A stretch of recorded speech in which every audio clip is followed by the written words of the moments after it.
I'm Rachel from Douentza Garden in Ireland, and today I want to show you how to prune a flowering cherry blossom tree. Today I'll show you how to prune the occasional branch from your tree to improve its appearance and promote good symmetry. You don't need to do this every year, just whenever is necessary. The first thing you should know when deciding to prune your cherry tree is that all trees in this family, in the Prunus genus, should only ever be pruned in midsummer.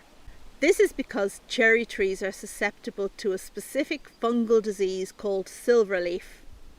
This can cause the death of branches. The spores of silverleaf are active and in the wind from September onwards, so I recommend pruning in either June or July. First off, stand back and take a good long look at the cherry blossom tree you're thinking of pruning.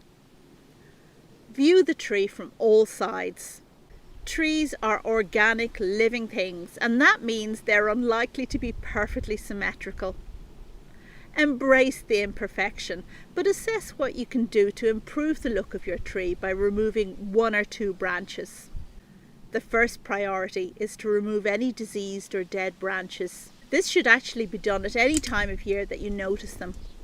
The second priority is to remove any crossing branches.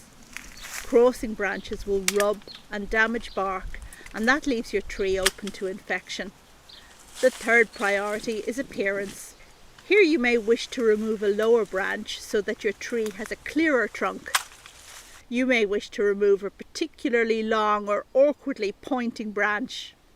Or you may wish to remove a branch that's upsetting the symmetry of the tree. Use a sharp loppers or saw and aim for a clean cut where the wood is not left jagged. Cut close to the trunk, but not too close that you're in danger of damaging healthy wood when cutting. Avoid ugly snags. These are cut stumps of branches that stick out from the main trunk in a ridiculous manner. Remember, branches can be heavy, so avoid cutting through one in such a way that the weight makes it fall and break before you've finished cutting. Take the time to remove heavy branches with 3 cuts. The first some way out, the second closer, and the final one near the trunk. If you do make a jagged cut or a snag, tidy it up afterwards. Remember, don't go mad. You can't put a branch back if you regret it later. Happy growing!